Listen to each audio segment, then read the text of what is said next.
Welcome back to the second chapter of our descent into a decade where every shadow seemed to have its own backstory and every basement was a potential portal to a very bad day.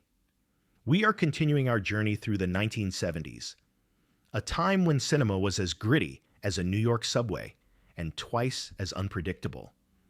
If you thought we covered everything that could possibly make you sleep with the lights on, you are in for a very chilling surprise. We are diving into 15 more masterpieces of tension that prove the 70s were not just about disco and questionable facial hair, but about a deep, creeping anxiety that defined an entire generation. From the rain-soaked streets of Venice to the claustrophobic hallways of modern high-rises. This list explores the films that pushed the boundaries of what horror could be. You might want to pay close attention to number 5, because it is an absolute fever dream that will make you look at a simple radiator in a whole new, terrifying light. Stay with us until the very end, as our final entry involves a psychic shelf. Children Shouldn't Play with Dead Things, 1972, long before big-budget creatures were winning awards on television. This 1972 low-budget masterpiece proved that all you really needed for a good scare was a lonely island, some thick makeup, and some very questionable acting. Directed by Bob Clark.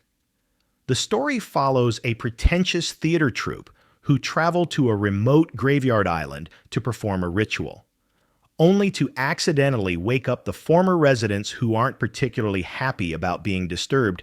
It captured the raw, independent spirit of early 70s horror, using a gritty atmosphere to terrify audiences who were looking for something more visceral than the old Hollywood classics. It was popular because it didn't take itself too seriously, often leaning into the absurdity of theater kids trying to stay calm while being chased by the animated remains of the deceased. We often joke that the real horror wasn't the monsters, but the immense ego of the director character, who probably deserved to have his life journey ended by his own production before the first act was over. The final scenes, where the victims find themselves trapped in a cottage while hands reach through the floorboards, set the standard for claustrophobic survival that we still see in modern cinema. While it vanished from mainstream theaters as the slasher era took hold, it paved the way for more famous films that would eventually dominate the world. Today, it serves as a gritty, slightly smelly reminder that sometimes the most effective nightmares are the ones made with just a few friends and a very small budget. Sisters, 1972. In 1972, while most of the country was still trying to figure out the Watergate scandal, director Brian De Palma was busy perfecting the art of making you never want to look into your neighbor's window again. This psychological thriller stars Margot Kidder as a fashion model who may or may not have a very angry identical twin with a habit of getting involved in unfortunate physical incidents. It captured the era's growing fascination with split screens and Hitchcockian voyeurism, effectively turning the audience into accidental witnesses to a crime that the authorities seemed strangely uninterested in solving. We still find it darkly humorous that a simple birthday cake could lead to such a mess of crimson-stained evidence and a journalist being chased across New York City. The film utilized a haunting score and sharp editing to show that sometimes the people we think we know best are harboring secrets that are truly unacceptable for a polite dinner party. While it was eventually overshadowed by De Palma's later blockbusters, it remains a monumental achievement in tension that helped define the gritty, paranoid aesthetic of early 70s cinema. Today, it stands as a stylish reminder that sibling rivalry is a very real danger, especially when there are sharp kitchen tools within reach. The Last House on the Left, 1972, served as a brutal introduction to the mind of Wes Craven, making it very clear that he was not interested in making anyone feel comfortable. This 1972 gritty exploitation film was a shock to the system, stripping away the gothic monsters of the past and replacing them with very human, very cruel individuals. The story follows two young girls whose attempt to see a concert leads to a series of very unfortunate events at the hands of a group of outlaws, followed by a parent's revenge that was just as shocking. It reflected the raw, post-Vietnam tension of America, where the safety of the nuclear family was being torn apart by a world that felt increasingly violent and random. Seeing the nice parents transform into people capable of such extreme physical responses was a disturbing commentary on the darkness lurking beneath polite society. There is a certain dark irony in the film's upbeat folk music playing over scenes that are anything but cheerful, a choice that left audiences feeling deeply unsettled. As the movie industry moved toward more polished, big-budget horror in the late 80s, this raw style of nasty cinema was largely relegated to the underground. Today, it stands as a landmark of independent filmmaking, reminding us that sometimes the most terrifying monsters are the ones who look exactly like us. From the gritty woods of suburban America, we travel across the ocean to a remote island where the rituals are ancient and the hospitality is literally on fire. The Night Stalker, 1972, before the age of true crime podcasts and Netflix serial killer docs. There was The Night Stalker, a made-for-TV movie that terrified millions and inspired an entire generation of horror writers. Premiering in 1972, this film introduced Carl Kolchak, a cynical reporter chasing a bizarre string of murders in Las Vegas. The killer? A man who drains his victim's blood. But here's the twist. No capes. No Dracula cliches. Just a cold, calculated monster who could walk among us. With its gritty newsroom tone, sweaty neon lighting, and paranoid pacing, The Night Stalker felt disturbingly real. The killer doesn't growl or roar. He just stares, emotionless, before pouncing with terrifying speed. This wasn't about gore. It was about dread. The kind that grows with each scene until you find yourself checking your locks at midnight. Decades later, The Night Stalker remains one of the most watched TV movies in U.S. history, and somehow, it's still creepier than 90% of what's on streaming today. Blacula, 1972.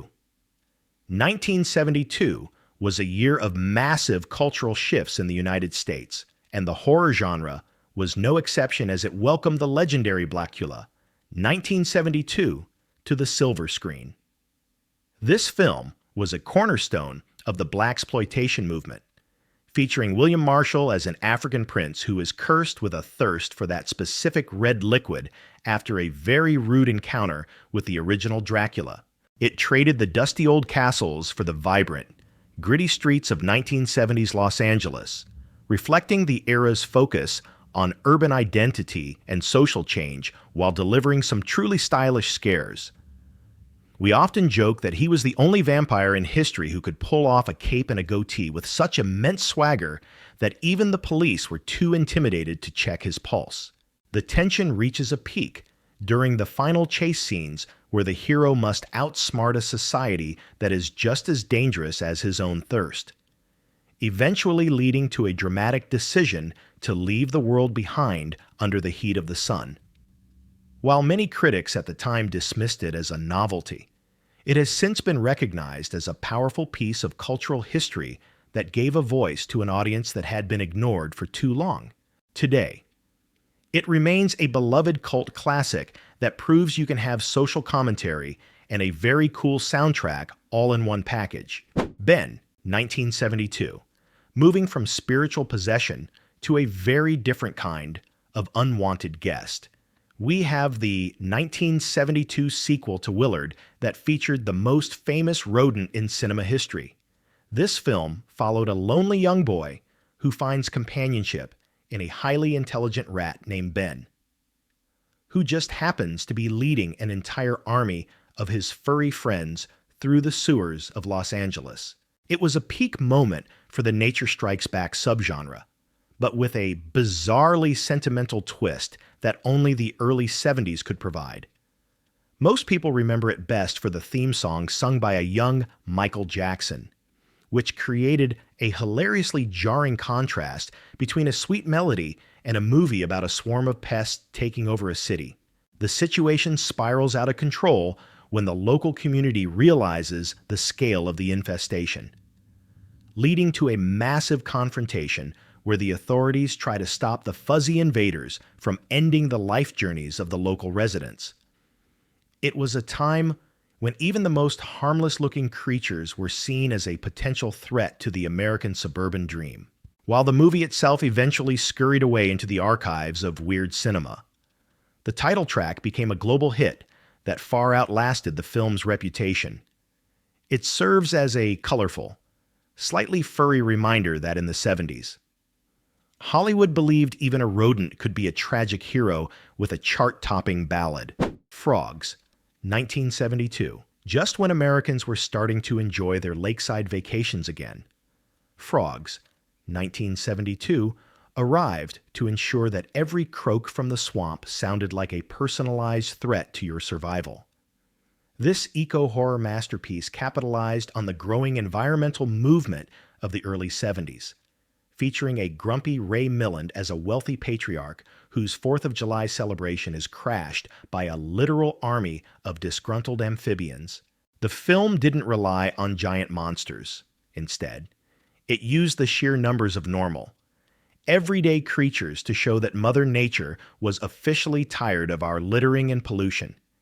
It became a drive-in staple across the country because it tapped into the guilt of a consumerist society while providing the hilarious sight of people being outsmarted by creatures that usually end up on a dinner plate.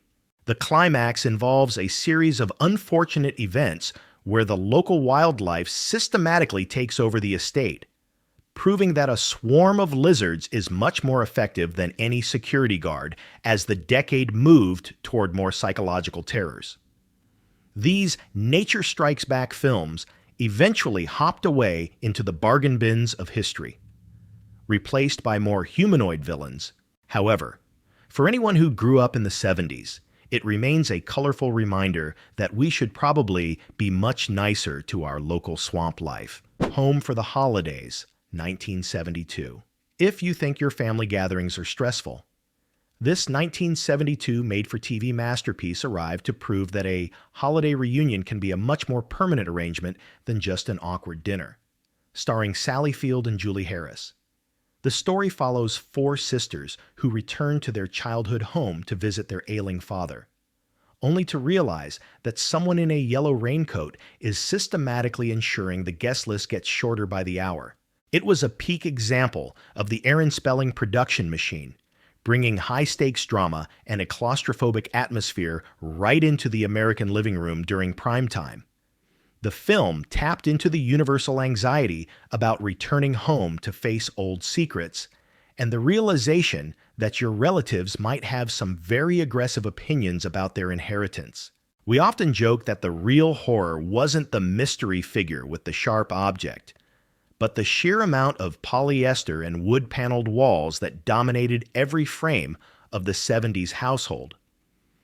The tension reaches a peak during a stormy night when the sisters find themselves trapped in a house where the phone lines are down and the cellar is definitely off limits. While it was originally just a television event, its influence on the holiday-themed slasher genre is undeniable, paving the way for every masked antagonist who decided to ruin a perfectly good celebration. Today, it remains a beloved piece of nostalgia for anyone who remembers a time when the most terrifying things on TV happened right before the evening news.